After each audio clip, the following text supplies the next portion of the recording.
Merci d'être là. Vous venez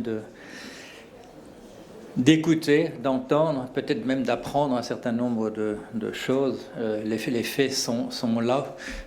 Si j'étais moi, Antoine, je dirais non, ce n'est pas une crise, non, ce n'est pas un effondrement, c'est seulement, en général, une extinction. Voilà. Et ça me rappelle qu'effectivement, il y a été fait allusion tout à l'heure, quand j'ai écrit ce livre en 2015, qui est paru en 2016, qui s'appelait Le dernier qui s'en va éteint la lumière, l'éditeur, pour qu'on sache de quoi il s'agit, si le titre n'était pas suffisamment éloquent, a voulu mettre ce bandeau essai sur l'extinction. Et la question s'est posée à ce moment-là. Est-ce que c'était une bonne idée ou non, parce que ça a fait rire un certain nombre de personnes. Et c'était seulement il y a 3 ans. Seulement il y a 3 ans. C'est pour ça que quand on me dit parfois vous regrettez pas de parler dans le désert, je dis non. Je dis non, les choses vont très très vite.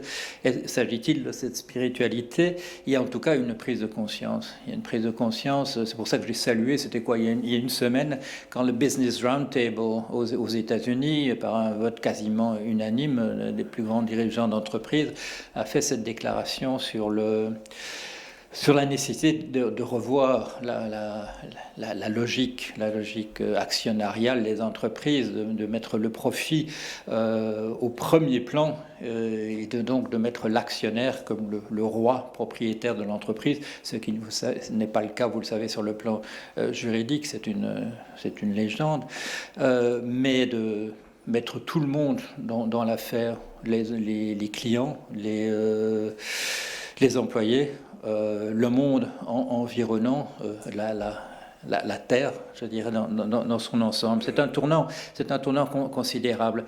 Pourquoi? Parce que, comme je l'avais mis dans ce livre, donc qui date d'il y a 3 ans, la recherche du profit en tant que tel constitue non seulement un obstacle, mais probablement, si l'on en était resté là, la fin, la condamnation de notre système tel qu'il est. Je reviendrai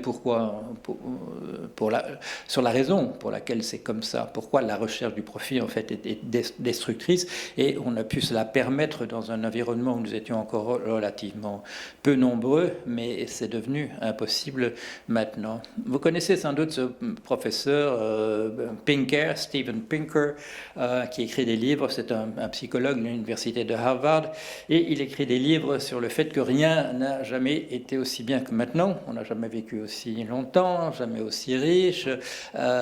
Il est même possible qu'on définisse le vieillissement comme étant une maladie et qu'on le traite comme tel, et qu'on mobilise les ressources de la science pour limiter le vieillissement, et que nous puissions devenir immortels au sens que notre longévité serait de fait infinie, parce qu'on aurait dompté ces mécanismes qui font qu'à partir de l'âge où nous avons cessé d'être utiles pour la reproduction des enfants, nous commençons à nous abîmer.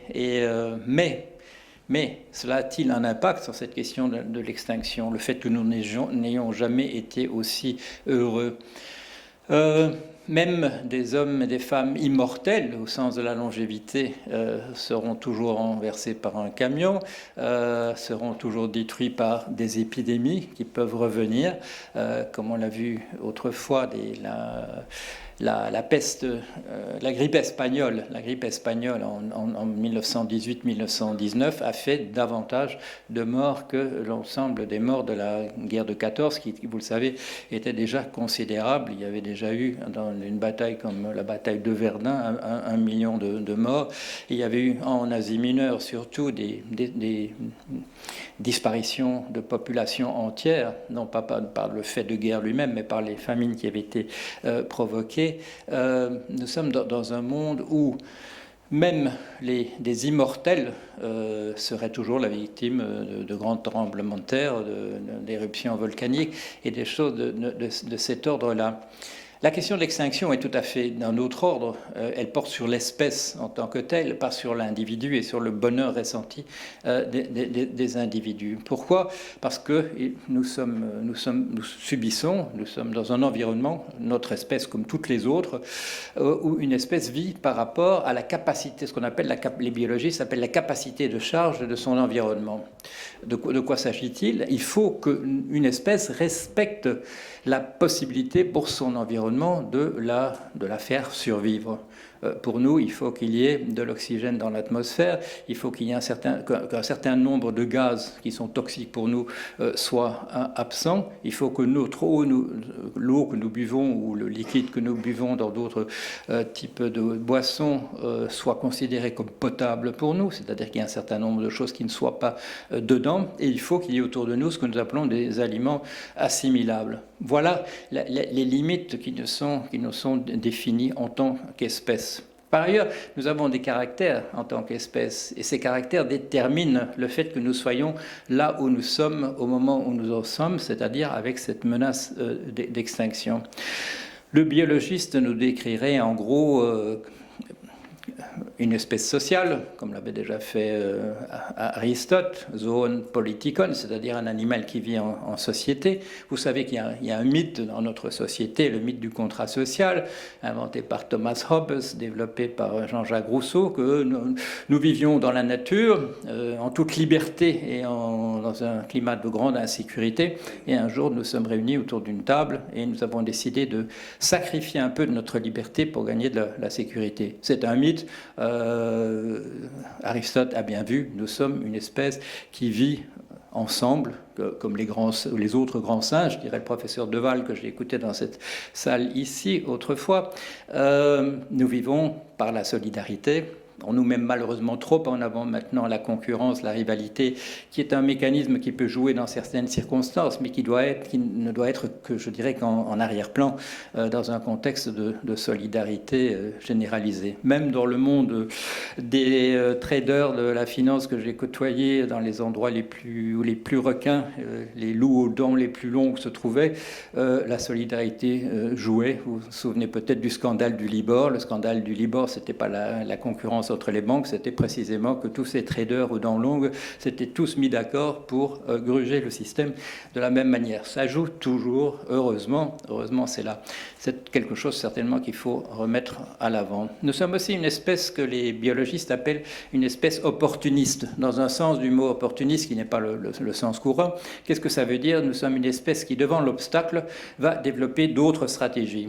Alors nous savons, les rats, les souris sont comme nous de ce point de vue, c'est pour ça que nous avons utilisé pour des expériences de psychologie. Un rat qui se trouve dans un labyrinthe un peu plus avancé, il fait demi-tour, il va essayer de trouver une autre sortie.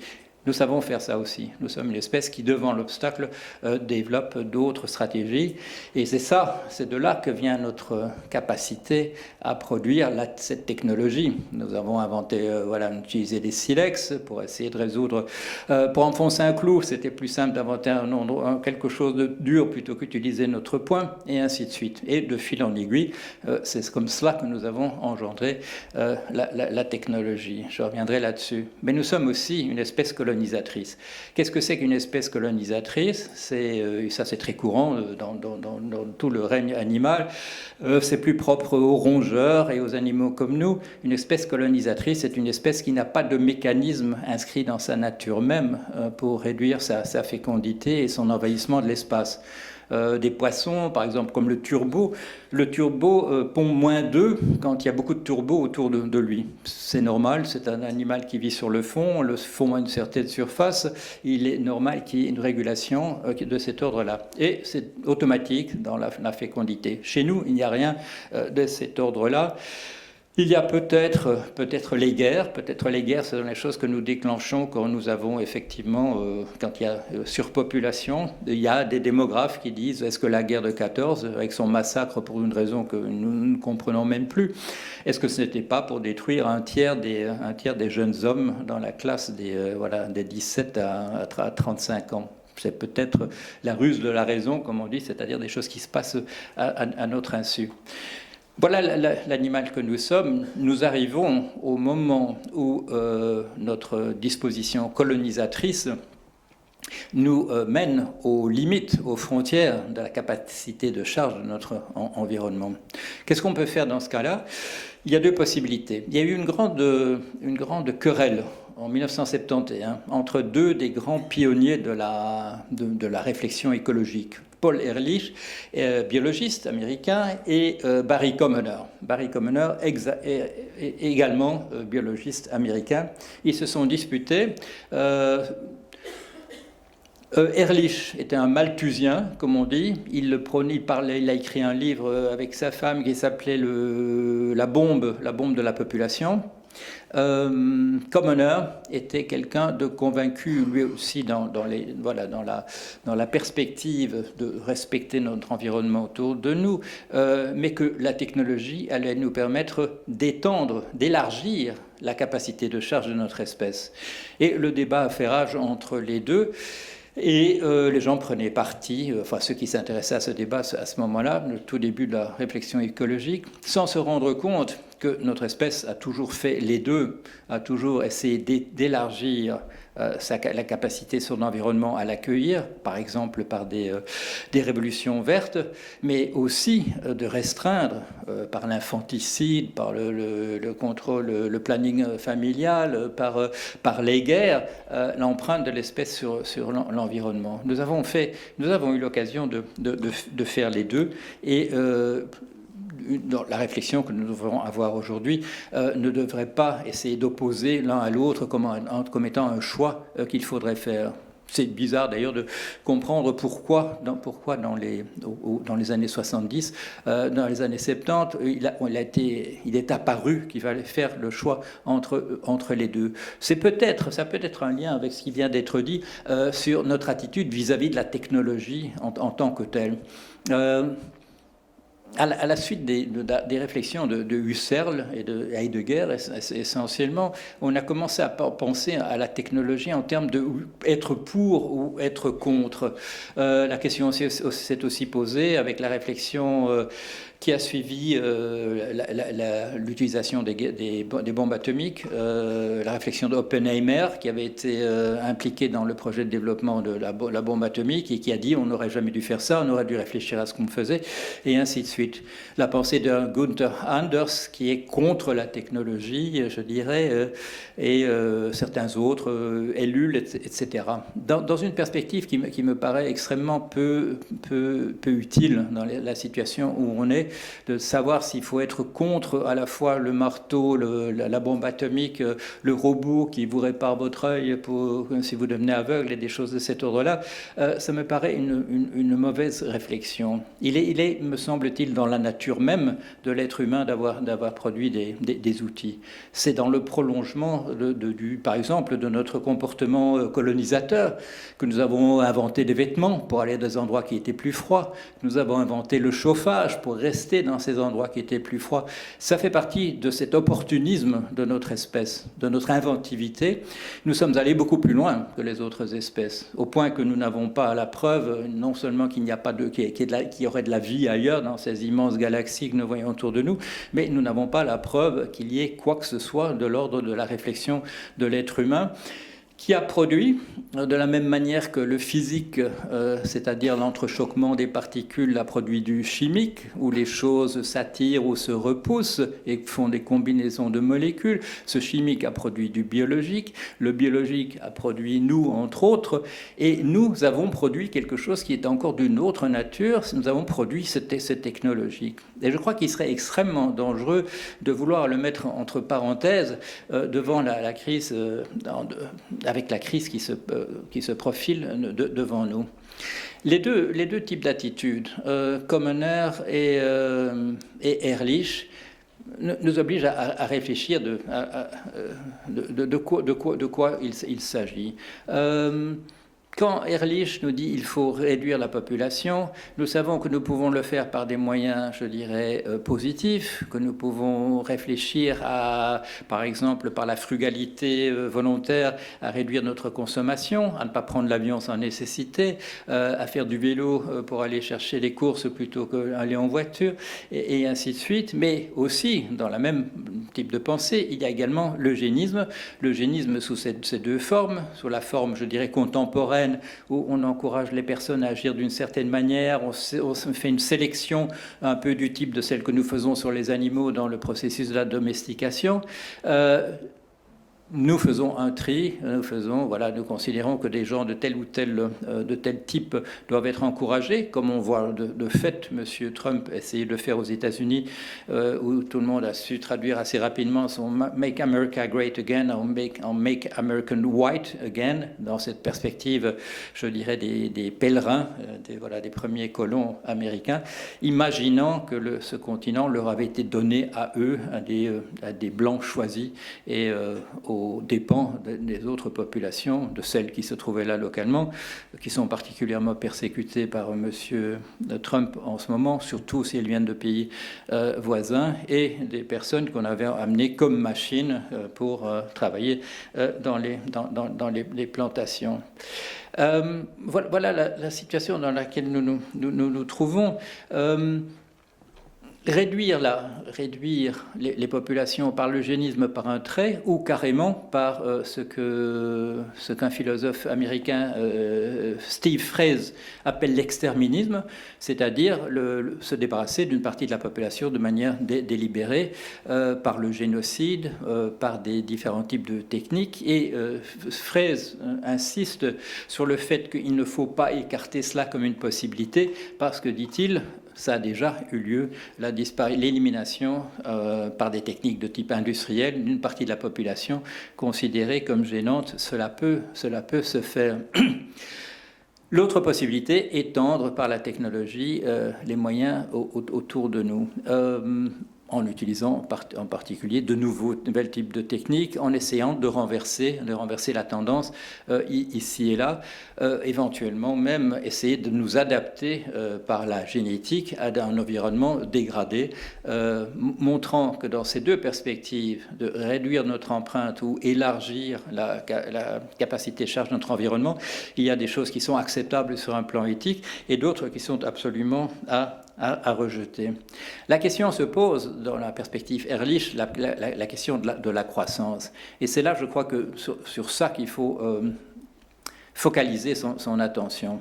Qu'est-ce qu'on appelle la croissance et qu'est-ce qu'on appellerait la décroissance?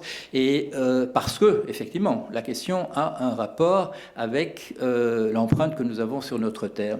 Et c'est peut-être là, je dirais, dans une réflexion sur la croissance et ce que ça implique, que se trouve peut-être le point d'articulation le plus à notre portée. Aller ensemencer les nuages avec des particules d'argent en espérant que ceci ou cela, ça prend du temps, on ne sait pas ce que ça va donner, on n'a pas pu simuler l'ensemble des conséquences négatives de cela, mais réfléchir dans une perspective, je dirais, que nous ouvre cette déclaration de la Business Roundtable, je crois que c'est un moyen d'aborder les choses et peut-être de simplifier le problème de manière considérable. Parce que qu'est-ce que c'est que la croissance ? La personne qui a le mieux posé le problème, je dirais, au départ, c'était au XIXe siècle, c'était Proudhon. Vous le savez, Proudhon se trouvait face à Marx. Proudhon avait écrit Philosophie de la misère et en réponse, Karl Marx avait répondu Misère de la philosophie. Il se moquait de Proudhon. Karl Marx était un élève de David Ricardo, agent de change dans la City de Londres, qui avait dit qu'il n'y avait que de valeur que le travail.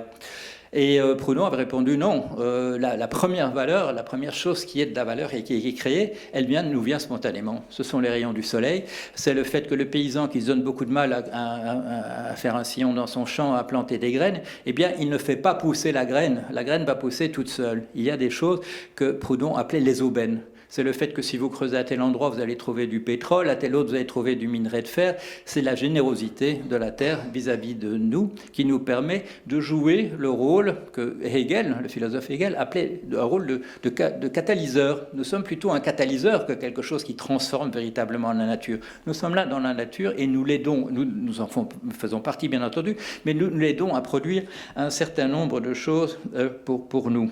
Voilà le début de la croissance. Et c'est ça qui a permis ce grand contrat de métayage qui existe partout encore dans notre société. Le système des sociétés à actions en bourse, c'est un système de métayage.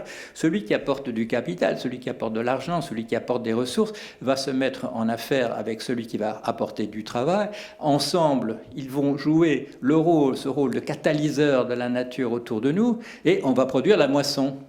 On a un champ au départ qui est une ressource, qui est un capital, qui est prêté, il y a le travailleur sur le champ, et la moisson va apparaître, et la moisson va être partagée, selon les termes du contrat de métayage, va être partagée en deux, partagée à 2/3, 1/3, etc., etc.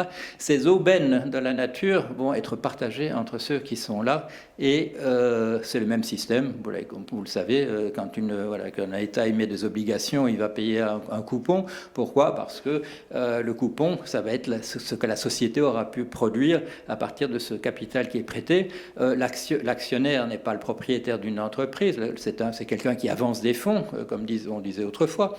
C'est un créancier de l'entreprise. La preuve en est d'ailleurs que quand l'entreprise est liquidée, l'actionnaire reçoit une partie de la valeur à la casse de l'entreprise, ce qui prouve qu'il n'est pas le propriétaire, sinon il serait responsable, mais qu'il est bien un créancier de l'entreprise. Voilà le système tel qu'il fonctionne vers nous. Et cette croissance, elle est donnée par la nature, et l'homme comme catalyseur, l'homme, la femme, comme étant catalyseur autour de ce processus. Les choses se gâtent quand il y a financiarisation, c'est-à-dire que là, on ne produit plus rien, on organise simplement des paris, qu'on peut appeler la spéculation, qui fait qu'un banquier va perdre ce que l'autre va gagner. Là, c'est une activité que je combats, et je propose particulièrement dans les pays où il existait des lois qui interdisaient la spéculation, au sens de pari sur le fait que le prix monte ou le prix descend des titres financiers, qu'on revienne aux anciennes interdictions. En France, c'est en 1885, en Belgique, c'est en 1867 qu'on a autorisé la spéculation. On ne peut pas dire, il suffit de lire les livres du 19e siècle, on ne peut pas dire que le capitalisme allait même mal quand la spéculation était interdite. Ça marchait très très bien, ça marchait même mieux. Des calculs que nous faisons maintenant montrent que 40% des sommes dans l'économie pourraient, si elles étaient diverties de la spéculation, revenir dans l'économie réelle, et ce serait une excellente économie. Comment calcule-t-on la croissance, maintenant qu'on sait d'où ça vient? On la calcule, vous le savez. La croissance, c'est ce qu'on appelle aussi la valeur ajoutée. C'est la différence entre les coûts et le prix auquel la chose a pu être vendue. Et vous le savez, on nous dit toujours, c'est très simple, le prix va aller se situer à la rencontre de l'offre et la demande. Et ça fait partie de mon travail à moi en tant qu'anthropologue, d'aller voir si c'était vrai. Je croyais que c'était vrai. Je m'apprêtais simplement à utiliser mes données pour prouver que c'était vrai, et puis ça marche pas du tout. En fait, le prix ne se situe pas à la rencontre de l'offre et de la demande, c'est une simplification. Il se constitue au point de rencontre, une fois qu'on le dit, c'est tout à fait évident, du rapport de force entre l'acheteur et le vendeur. De même que les taux sur les marchés se constituent selon le rapport de force entre les gens qui veulent acheter, qui veulent emprunter, et les gens qui sont prêts à prêter. Voilà d'où cela vient. Et il n'y a pas, et ça je ne l'ai vu dans aucun livre d'économie, mais chacun le sait, il n'y a pas de limite absolue mise au profit, à la différence entre les coûts et le prix de vente. Il n'y a pas de mécanisme dans nos sociétés pour cela. Le seul mécanisme qui existe, il est en arrière-plan, il est tout à fait général, c'est que si le prix demandé était systématiquement trop élevé, on ne trouverait plus de clients. Et si le prix était trop bas, qu'il y aurait énormément de clients, il faut quand même que le producteur du service ou du bien puisse rentrer dans ses coûts. Et ça, je l'ai vu sur les marchés du poisson, aussi bien en Afrique qu'en Europe. Quand tout à coup on atteint à la baisse ou à la hausse un prix qui est jugé excessif par une des deux parties, alors là il y a révolution. Des sardiniers au Croisic en France dans les années 20 m'expliquaient dans leurs vieux souvenirs qu'il y a des jours on voyait le prix affiché à la conserverie et on allait gueuler parce que c'était dégueulasse, etc. Alors le conserveur nous faisait entrer, il disait combien vous demandez, et on disait on demande autant pour la sardine, et là le conservateur serveur, c'est lui qui se fâchait en disant bah, voilà, d'accord, je vous paye ça, et demain l'usine est fermée, je rentre à la maison parce qu'à ce prix-là, etc. C'est comme ça que les prix se déterminent, pas toujours exactement dans la situation de ce type-là, mais c'est comme ça que les prix se déterminent. Alors, quand on nous dit le profit, voilà, c'est une somme sur laquelle il n'y a pas de maximum absolu, c'est les rapports de force dans une société qui nous permettent que le profit arrive à tel ou tel niveau. Quand on ajoute ces profits, on obtient voilà, les valeurs ajoutées. Quand on constitue tout ça ensemble, on a le PIB d'un pays. C'est pour ça que si on veut agir sur la croissance, je vois des discussions autour de moi, est-ce qu'on est pour ou contre la croissance? Et là, je souligne toujours, ce n'est pas une question d'opinion personnelle, c'est la structure dans laquelle nous sommes qui demande que les choses se passent de cette manière-là. Si on veut agir sur la croissance, il faut agir sur le profit. Voilà, c'est dans ce cadre-là qu'on peut le faire.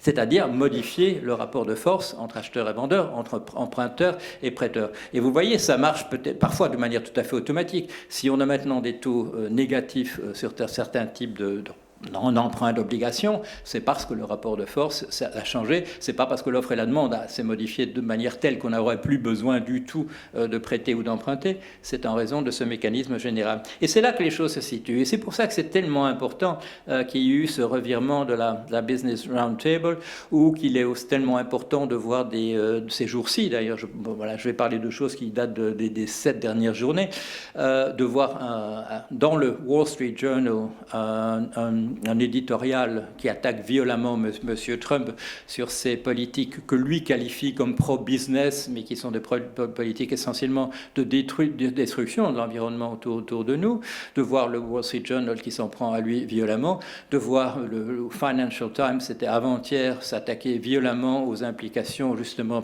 sur l'environnement de M. Johnson, dans un cadre beaucoup plus général, et de dire, et voilà, il y a une prise de conscience qui est en train d'avoir lieu.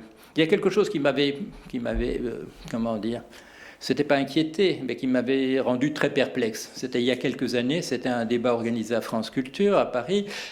C'était monsieur Attali, Jacques Attali, qui jouait le rôle d'arbitre, et j'étais en face d'un banquier. Et ce banquier, à ma grande surprise, je disais des choses du même ordre, voilà, on était peut-être il y a une dizaine d'années, et il m'approuvait violemment et bruyamment, en me disant oui, mais c'est ça, vous avez absolument raison, c'est tout à fait ça, etc. Au point que, une fois me retrouver dans les couloirs, après j'avais dit, mais écoutez, je suis quand même un peu perplexe par le fait que vous soyez tellement d'accord avec moi. Il m'avait dit oui, non, c'est parce que vous avez entièrement raison. Je dis oui, mais c'est pas la position que les marchés ont en ce moment. Et là, il m'avait répondu quelque chose qui m'avait surpris. Il m'avait dit oui, mais c'est parce que les marchés sont pas prêts, mais vous allez voir, dès qu'ils sont prêts, le retournement aura lieu. Et je n'ai pas repensé à ça, ça me paraissait une cornichonnerie, une élucubration pendant toutes les années, mais ça m'est revenu à l'esprit au moment de cette déclaration de la Business Roundtable. Je me suis posé la question, est-ce que les marchés sont prêts? Parce que sans les marchés, rien ne se passera. Soyons logiques. On peut avoir une opinion positive ou négative de la finance en tant qu'elle est. On peut proposer des mesures, comme je le fais, de retour à l'interdiction de la spéculation au sens technique que donne à ce terme les financiers. Mais on pourra rien faire sans. Même pour financer, je dirais, ce qu'il faudra faire en termes de transition et qu'il faudra faire très très vite. Il faut que la finance soit là. Il faut qu'elle joue ce rôle traditionnel qui était le sien, d'être le système sanguin de l'économie. Il faut qu'elle soit là. Mais il n'est pas nécessaire, et ce serait même mieux que quand un écroulement a lieu comme en septembre 2008, et que tout à coup on s'aperçoit qu'il y a 180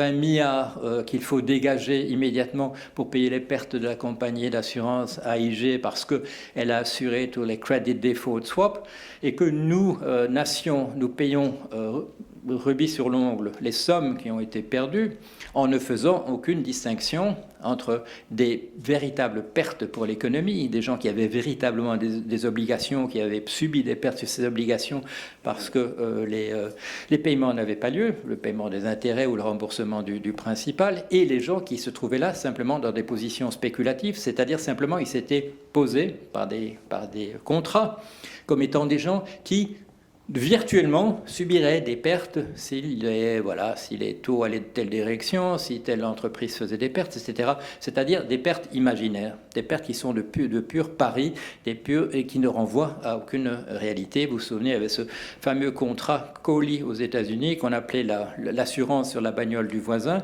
c'est ça, vous vous assurez sur la voiture du voisin, c'est-à-dire que vous avez tout intérêt à ce qu'il lui arrive un accident. C'est ce que les gens ont fait avec les taux de la Grèce.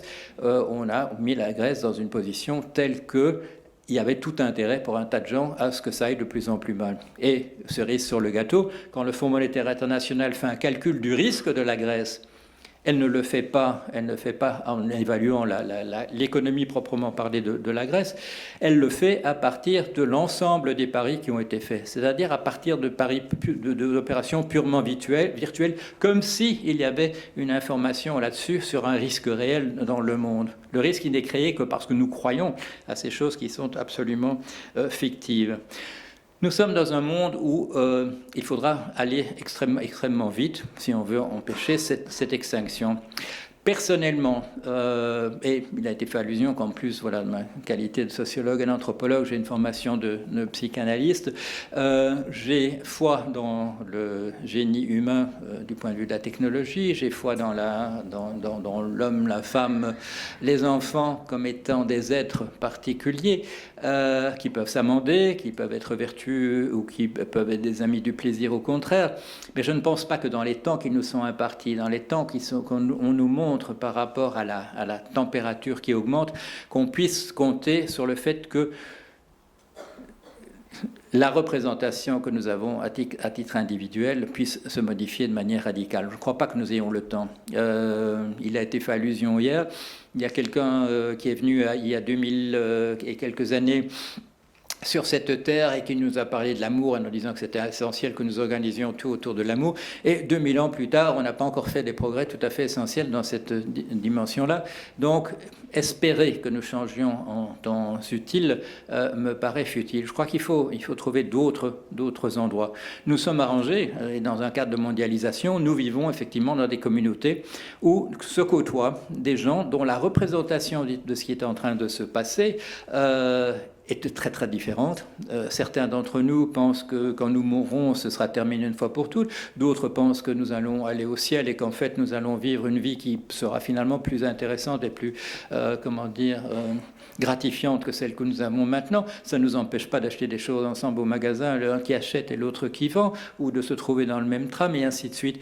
Nous avons pu faire ça. Nous avons pu faire ça. Nous avons même inventé un langage tout à fait universel qui nous permet de parler tous ensemble le même langage. C'est la science. La référence est la même. Un article écrit par des Chinois ou écrit par des Belges doit remplir les mêmes critères. Nous sommes arrivés à faire cela. Mais dès qu'il s'agirait de remonter au niveau de la croyance qui se trouve derrière tout cela, nous verrions que les choses sont beaucoup plus difficiles. J'ai fait un livre, une sorte d'histoire des notions de vérité et de réalité dans nos cultures et dans d'autres cultures, en soulignant que dans la culture traditionnelle chinoise, il n'y a pas de notion qui correspond aux notions véritablement de vérité ou de réalité chez nous. Ça ne leur a pas été nécessaire et ça n'a pas rendu les choses très impossibles. Au moment de faire de la science appliquée, l'absence de la science, de la technologie comme science appliquée, l'inconvénient de ne pas avoir ces notions comme vérité, réalité objective s'est présenté. Mais nous n'avons pas la possibilité, je crois, d'essayer de changer les mentalités suffisamment vite. Alors qu'est-ce qu'il faut faire ? Il faut orienter l'ensemble de la réflexion sur cette idée d'extinction. Convaincre les gens à la surface de la planète que c'est une bonne chose d'essayer de survivre, d'essayer de faire survivre sa famille. On n'a pas besoin de faire le moindre effort. Ça, nous le faisons tous spontanément, quelle que soit la représentation qu'on en ait, qu'il y ait une vie après la mort ou qu'il n'en y ait pas, etc. Nous nous occupons bien de survivre du jour au lendemain, d'aider notre famille, nos amis à le faire. Le problème n'est pas là. Le problème, il est de faire passer cette chose que nous faisons spontanément, c'est la moindre difficulté, on appelle ça même l'instinct de survie, de faire passer au niveau d'une conscience de la nécessité, non seulement de faire survivre notre espèce dans son ensemble, mais l'ensemble des espèces du vivant autour de nous. Nous ne pourrons pas survivre, ça a été dit tout à l'heure, mais c'est de l'ordre de l'évidence, comme étant la seule espèce animale, comme étant la seule espèce et que toutes les espèces végétales auraient disparu. Il faut que l'ensemble, cette idée de biodiversité, c'est pas simplement des nombres pour les comparer, trouver qu'ils sont plus importants ou moins importants que ça, c'est parce que nous avons besoin que l'ensemble fonctionne en même temps. Et là, la tentation de certains d'entre nous, c'est de se dire, oui, on va y réfléchir, mais on va simplement étendre la taille du groupe auquel on pense. Je vais le mettre un peu au-delà de ma famille, on va faire la famille étendue, puis des amis à moi, puis des gens qu'on connaît, etc. Et on va essayer, dans des cadres comme celui de la biorégion, etc., d'organiser des sortes de camps retranchés, d'où ma véritable colère. Je me fâche rarement quand, précisément, j'oublie son nom maintenant, avec Agnès Sinaï, Pablo Servigne et le troisième... Comment ? Et Yves Cochet, voilà, Yves Cochet, et on écrit cet article l'autre jour dans Le Monde, et où, en parallèle de ça, Yves Cochet faisait une petite vidéo en disant il faudrait que tout le monde fasse comme moi, se retirer sur ces 7 hectares de propriété en Bretagne, et on va essayer de s'organiser comme ça. Alors qu'un simple calcul pourrait montrer que partager les terres arables à la surface de la Terre par le nombre d'habitants, ça donne 1,5 hectare. On ne peut pas arriver à 7 hectares trop facilement. Et sur ces hectares qu'on calcule en ce moment, il y a un nombre considérable qui sont en train de brûler et la surface disparaît. Il est possible, à mon sens, et là je diffère avec Dominique sur l'opinion de Dominique Bourg, je crois qu'il nous faudra mobiliser les ressources à peu près à tous les niveaux. Au niveau personnel, il faut bien entendu changer ses comportements, pourquoi pas. Il ne faut pas prendre l'avion pour un oui ou pour un non. Il faut changer les choses au niveau des décisions gouvernementales à l'intérieur des pays et prendre des décisions, bien entendu, à des niveaux supranationaux.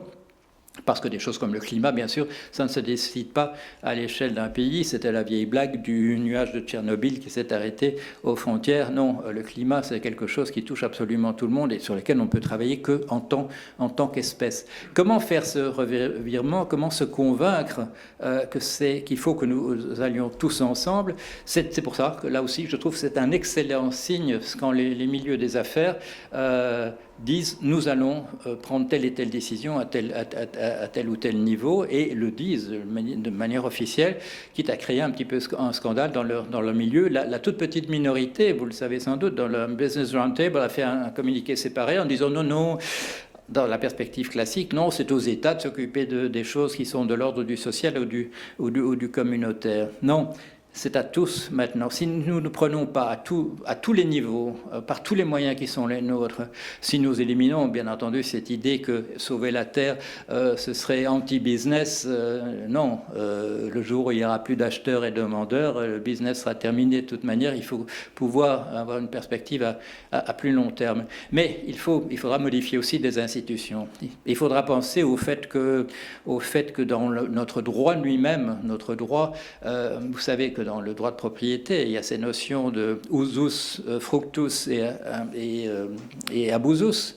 On nous dit que ça vient du latin. Oui, c'est des mots latins, mais c'est le droit napoléonien qui introduit ces notions de cette manière-là. L'usage, le propriétaire a l'usage de ce qu'il a. Il peut utiliser les fruits. Si vous achetez un verger, vous pouvez ramasser les pommes de votre verger. Et abusus, la possibilité de détruire la chose dont vous êtes propriétaire. Et là, bien entendu, les restrictions sont venues au fil des années. La première grande restriction au niveau des individus, c'est une anecdote amusante amusante, ça se passe en France et c'est pendant la guerre de 14. Et c'est dans un champ, l'armée française a mis des dirigeables d'observation pour aller voir en hauteur les champs de bataille.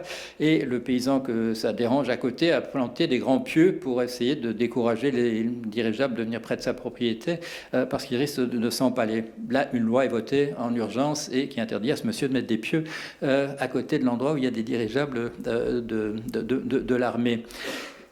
Nos droits de destruction des choses dont nous sommes propriétaires ont été restreintes, sauf dans un domaine, c'est celui du droit des entreprises. Les entreprises ont la capacité de détruire les choses dont elles disposent. Vous le savez, il y a eu, c'était pas un grand scandale, ça n'a même pas fait la une des journaux, mais il y a eu une grande papeterie en France. Il y a eu des négociations pour son rachat et ça a capoté. Et les ouvriers, la dernière tâche des ouvriers a été de détruire systématiquement du matériel pour un montant d'1 million d'euros et des choses de cet ordre-là. Cela ne devrait pas être possible. Bon, il est possible que, je dirais d'un point de vue social, une usine particulière ne cadrerait pas dans le cadre général, mais ça ne devrait plus être possible. De même, dans nos règles comptables, dont les responsables ne sont pas nos dirigeants, ne sont pas nos députés, c'est un organisme privé qui dirige des règles comptables. Là aussi, dans nos règles comptables, il y a, je dirais, de très mauvaises habitudes qui sont simplement écrites à l'intérieur de cela. Par exemple, qu'il n'y a aucune distinction faite d'un point de vue comptable entre quelque chose qui est renouvelable et qui ne l'est pas, qui est durable ou non, sur la destruction, le risque de destruction. Est-ce que c'est l'humanité entière qui est lésée par la destruction de quelque chose, oui ou non? Là aussi, il faudrait aller. Mais il faudrait résoudre la question du fait qu'il n'y a pas de processus démocratique qui nous permettent de changer ça. Ce sont les grandes entreprises, en fonction de leur niveau de cotisation, qui participent à ça, l'IASB, et les grandes firmes d'audit. Nous n'avons pas droit au chapitre. Il faut que nous ayons droit au chapitre là aussi. Il y a beaucoup de choses à changer. Il a été fait allusion à ma proposition que sans doute tout le monde connaît. En France, elle avait été reprise par M. Hamon, de taxer, non pas toutes les machines, mais les machines qui remplacent des êtres humains au travail. Alors on me dit, oui, vous voulez taxer le marteau. Je ne connais pas un seul marteau qui a remplacé entièrement quelqu'un dans un poste de travail. Mais il y a le bon exemple, le premier grand exemple, c'est l'ensemble des sténodactylos remplacés par des traitements de texte. Il y a des professions entières qui vont être remplacées. Il y a des tas de fonctionnalités qui vont disparaître parce que la machine le fait mieux. Par exemple, maintenant, avec l'intelligence artificielle, le diagnostic médical. Et là, je vais terminer par une chose qui est vraiment, je crois, à l'encontre de ce qu'on a entendu de la part de Dominique Bourg. Je fais partie des gens qui ont travaillé dans le domaine de l'intelligence artificielle, à une époque tout à fait pionnière, entre 87 et 90. À l'époque, il y avait des tas de goulots d'étranglement, il y avait des tas de choses qui paraissaient impossibles à faire. On se disait peut-être on n'arrivera jamais à le faire. Tout ça a disparu, tout ça a sauté. Il n'y a plus de grands problèmes, je dirais, conceptuels que nous ne savons pas résoudre en intelligence artificielle. Les problèmes qui se posent à nous maintenant, des problèmes de simulation de systèmes naturels dans leur ensemble, de simuler ce que telle ou telle technique nous voudrions utiliser pour essayer de renverser la vapeur dans un domaine ou d'un autre, la machine va pouvoir le faire. Et ça, c'est ma confiance, je dirais, de quelqu'un qui a travaillé dans ce domaine-là, qui suit cette actualité depuis toujours, enfin depuis cette époque-là, que nous allons pouvoir demander à la machine non seulement d'être là, et pas d'agir, je dirais, comme les bombes atomiques qui pourraient détruire des astéroïdes qui viennent dans notre direction. Pourquoi pas, si on sait le faire, c'est une bonne idée aussi. Mais au point de vue de la réflexion, au point de vue d'essayer de maîtriser la complexité qui est celle du monde dans lequel nous sommes, où il y a 7,4 milliards d'êtres humains en interaction. Il faut que nous agissions à tous les niveaux et je crois que nous ne pouvons pas faire l'économie de l'ensemble des moyens dont nous disposons maintenant. Nous sommes, à notre connaissance, le seul endroit dans l'univers où des êtres vivants ont produit un prolongement d'eux-mêmes sous la forme de la technologie, au point que C'est un scénario qui n'est pas éliminé du tout, que dans l'état actuel de notre connaissance et dans l'état actuel de l'environnement autour de nous, il est plus probable que nous puissions créer des survivants à nous, des descendants à nous qui seraient des robots autonomes, que de nous sauver nous-mêmes à la surface de cette planète. Une solution intermédiaire, c'est que les deux réussissent et que nous allions coloniser ensemble des espaces à titre de, je dirais, de roue de secours, au cas où nous ne parviendrons pas à maîtriser les choses ici. Cette technologie, nous ne devons pas cracher dessus. Ça fait partie vraiment du génie de l'être humain d'avoir produit ça. D'à partir du marteau, on arrivait à l'ordinateur, d'en arriver aux avions qui volent tout seuls. Et vous le savez, les accidents se produisent maintenant, surtout quand les êtres humains doivent interférer avec ce que fait la machine. Il faudrait lui faire confiance bien davantage. C'était déjà le message, ce fameux message de ce film qui a un peu choqué, je dirais, ses spectateurs. 2001, une odyssée de l'espace, quand nous découvrons, à notre grande surprise et à celle de l'équipage, que la mission a été confiée à la fusée et pas aux êtres humains. Pourquoi ? Parce qu'on ne faisait pas confiance assez aux êtres humains. Il y a cette image utilisée dans la discussion autour du transhumanisme du chimpanzé qui se trouve dans une cage et autour de lui il y a deux de ses gardiens et les gardiens discutent de savoir si on va le transférer de la cage où il est vers une autre. Et dit le commentateur, le singe, le chimpanzé, n'a pas le moindre moyen de prévoir ce qui va se passer. Il n'a pas accès à ce qui est dit dans cette conversation. Ça dépasse ses moyens. Mais, dans son ensemble, il fait confiance à ses gardiens qui l'ont toujours bien traité jusqu'ici dans ce cadre-là. Viendra peut-être le moment, et très rapidement, où nous devrons faire confiance à la machine dans les décisions qu'elle prend, simplement parce que nous avons pu constater que dans des choses que nous comprenons encore, elle prend les bonnes décisions. Et d'une certaine manière, nous le faisons déjà quand nous utilisons déjà des grandes bases de données avec des données économiques et faisons des prévisions à partir de cela. On n'appelle pas ça encore intelligence artificielle, mais d'une certaine manière, nous avons déjà confié à la machine de faire les calculs, quand on appelle ça big data ou autrement, de nous dire ce qui va se passer dans l'avenir. Alors, évidemment, il n'était pas très difficile d'avoir l'air plus optimiste que Dominique Bourg. J'espère avoir pu le faire. Je vais terminer sur une chose, c'est une anecdote, ça me vient maintenant, mais je crois que c'est bien. De quoi s'agit-il ?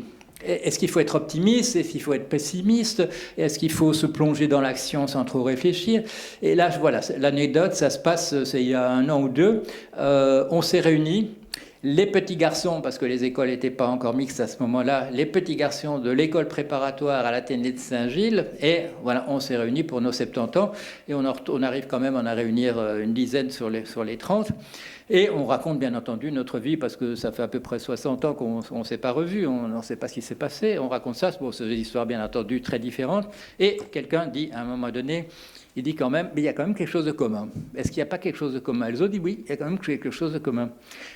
Et tout à coup, quelqu'un dit, ben oui, bien sûr, mais c'est la raison pour laquelle on est là. C'est Madame d'Hautrep, quand on a 6 ans, Madame Brené d'Hautrep, à qui nous avons offert, à la fin de sa dernière année, c'était cette dernière année, un petit chien Yuki qui ressemble à Milou. Et voilà, Madame d'Hautrep, qu'est-ce qu'elle nous a appris ? Alors, on se pose la question, qu'est-ce qu'elle nous a appris ? À être optimiste ? Non. À être pessimiste ? Non.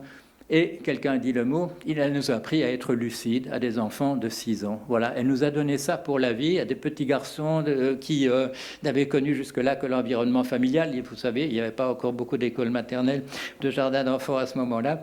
Et voilà, je crois que c'est ça qu'il nous faut. Il nous faut de la lucidité. Nous avons les moyens, nous avons créé des outils tout à fait extraordinaires, dont, comme je viens de le dire, les capacités même nous dépassent un petit peu.